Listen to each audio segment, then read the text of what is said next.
واحنا دلوقتي في مكان. تعالي يا نوشه، تعالي يا حوره. واحنا دلوقتي عايزين نعرف الناس معالم بلدنا وتاريخ بلدنا وليه سميت مدينه راس غارب هذا الاسم. على فكره عايز اقول لحضراتكم ان مدينه راس غارب دي والدي الله يرحمه كان لما كان بيعمل في حقل من حقول مدينه راس غارب كان دايما بيجيب. تعالى هنا دوم، تعالى تكلم الجمهور على هذا الشاطئ الجميل وهذا المكان الجميل.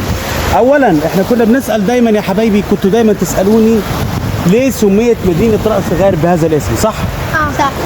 نسبة حد عنده معلومة؟ اخدتها في الدراسات لانها العاصمة، صح؟ ماشي. وانت يا انوش لانها ايه؟ لانها ايه؟ مش عارف، انت تقريبا اخدتها في الدراسات كده. طيب اولا انا اقول لكم مدينة راس غارب سميت بهذا الاسم نسبة الى هذا الغراب. شايفين؟ هذا الغراب اللي هناك اهو ده هذه الآلة تسمى غراب نظرا لانها بتنزل في الارض تحفر وتطلع. هذا المكان الجميل البديع اللي انتوا زي ما انتوا. الله سلام يا بابا. ماشي. هذا المكان البديع. بص يا جلال، كابتن جلال ادخل من هنا على ما اجيلك. هذا المكان البديع الخرافي الاسطوري، يعني مكان مبدع. يعني احنا هنتكلم عليه لما اطلع، بس اخد غطس واطلع، لان هذه المياه جميله زي ما انتم شايفين. اطلع منها ان شاء الله وناخد غطس جميل حلو ظريف لطيف، واحكي لكم على معالم هذه المدينه الجميله والتي تقطن في الجانب الغربي لمدينه راس غارب، مدينه من مدن البحر الاحمر. هذا المكان الجميل الساحر البديع. احنا خلاص دلوقتي اتكلمنا ليه سميت براس غارب نظرا لهذا الغراب. هذه الآلة التي تسمى غراب. ولنا للحديث بقية. ايه اللي عورك كده؟ انت ما قعدتش على حيلك يا عادي، ما قعدتش على حيلك. عايز اخلي غطس. هديلك غطس. ايه اللي عورك كده انت؟ استنى نكلم مامتك. الو. ايوه يا ام ادم اتعور. اعمل فيه ايه؟ اعمل ايه يا ام ادم؟ اكله. حاضر يا ام ادم.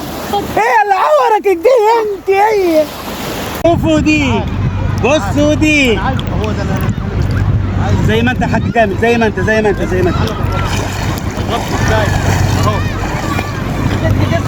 ايه اول حاجه؟ انا شفت هو بيرمي عليك النار يا صابر. بحبك يا صابر، بحبك.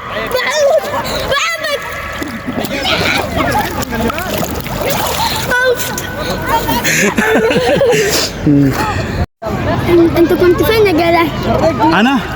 انا كنت بغطس تحت الميه بجيب لك واحده من الذهب. الله، انت كنت تحت الميه؟ هنبقى ان شاء الله نتلم عليهم كلهم ونجيبهم مره واحده.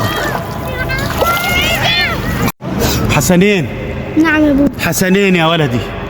حسنين. نعم يا بابا. حسنين يا ولدي. نعم يا ابوي. نعم يا ابوي. انت عارف انا بعتك ليه عن صابر طول المده دي كلتها؟ علشان صابر ده واد فاجر غاتر ابن قتله. افهمني يا حسنين، افهمني يا ولدي، افهمني. صابر عماني وكان قصده يموتني.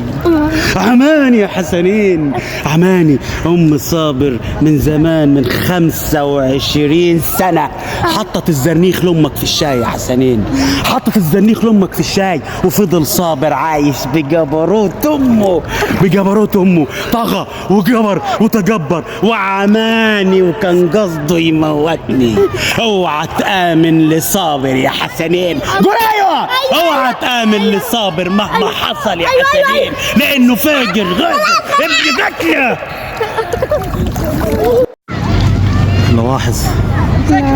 لواحظ عندكيش 50 قرش؟ لا. 50 قرش. 50 قرش.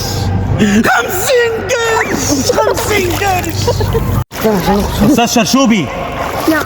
هنا تحت الميه مفيش مجال للغلط. مفيش مجال لايه؟ للغلط. اصحى، اطلع يا استاذ شرشوبي، تعال. بص. وها انا الان من اجمل بقاع الارض، من اجمل بقاع الدنيا، حيث المياه الساحره والجمال والرونق. شايفين؟ بصوا منظر الميه. انا عايزكم تشوفوا منظر الميه. الناس اللي بتسال فين هذا المكان الجميل الساحر، يعني مع ان ده يعني سر من الاسرار اللي انا ما ينفعش ان انا ابوح بيها، ولكن انا هقول لحضراتكم هذا المكان الجميل الساحر هو المنطقة الغربية الشمالية الجنوبية من مدينة رأس غارب. ومدينة رأس غارب زي ما قلت لحضراتكم مدينة جميلة تقع على شاطئ البحر الأحمر زي الغردقة وسفاجة وهذه المدن.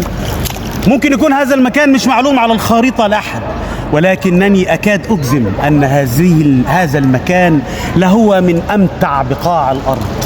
عارفين حضراتكم السمسمية ابتدعت من فين؟ بدعوها من فين؟ السمسمية اللي بتاع لا لا لا لا لا لا لا لا لا لا لا لا لا لا لا، اللي هي يقال ان الاستاذ سيد كامل هذا المطرب الجميل اللي كان دايما بيغني من حسن حظك يا جميل يا جميل، بيقول ان هي طلعت من السويس. لا والله يا احبائي، هذا المكان الجميل الساحر من هنا، من هذه المدينة الجميلة. هذه المدينة الجميلة أبويا كان بيشتغل فيها عليه رحمة الله، وأنا ترعرعت وكبرت في هذه المدينة من وأنا صغير طبعا قبل ما أسيبها وأسافر أوروبا. ولكن اللي أنا عايز أقوله لحضراتكم إن هذا المكان الجميل الساحر يقال إن هو في ناس كتيرة بتقول إن هذا المكان سمي إلى نسبة إلى الغربان اللي فيه. هذا الكلام غير صادق جديا، لأن هذا المكان سمي نتيجة لهذه الغربان اللي انتم شايفينها التي بتصنع بترول مصر. زي ما انتم شايفين حضراتكم هذا المكان بتنزل، هذا المكان اسمه الغراب، مشهور جدا جدا جدا. ينزل الغراب في الأرض ينقر يطلع بترول، يطلع بترول للعالم وللدنيا. استخدم بقى وعيش وترعرع. لكن هذا المكان يعني زي ما بقول لحضراتكم أنا عايز بس حد ينظر إليه بعين الاعتبار، عايز حد من الجماعة المسؤولين ينظر إلى هذا المكان بعين الاعتبار، لأن هذا المكان بيخرج منه مش عايز أقول نص بترول العالم كله بيخرج من هذا المكان، ولكن جزء كبير من بترول مصر وبترول العالم بيخرج من هذا المكان الجميل. الحاجة التانية أنا عايز أقول لحضراتكم إن هذه المية الساحرة اللي أنتم شايفينها دي لا يمكن تلاقيها صفرة طبعا نتيجة للتحول والتبول والتمول، ولكن هذا المكان جميل لأن شعب غارب أصلا شعب جميل. وإلى اللقاء مع حلقة جميلة وجديدة من برنامج سيكو سيكو بوحو بوحو بربرني يا طرطر. عايزك دايما يا آدم تتمتع بسحر بلادك. خلاص دليدا لما غنت كلمة حلوة وكلمتين حلوة يا بلدي كانت بتقصد كل شيء جميل في أرض مصر. أرض مصر مليئة وبديعة وفيها من الكنوز والجمال والسحر اللي يخليها تكون على مرمى البصر وعلى مدى الزمان من مصاف الدول. وهتكون مصر لن تركع ولن تسقط بفضل ما فيها من آثار وجمال وحرية واحترام. وشايفين الحاجات الحلوة؟ شايفين آدم؟ ها؟ استنى هنوريهم وانت بتخلص. يلا يا بابا انطلق يلا. شايفين الجمال؟ شايفين الإبداع؟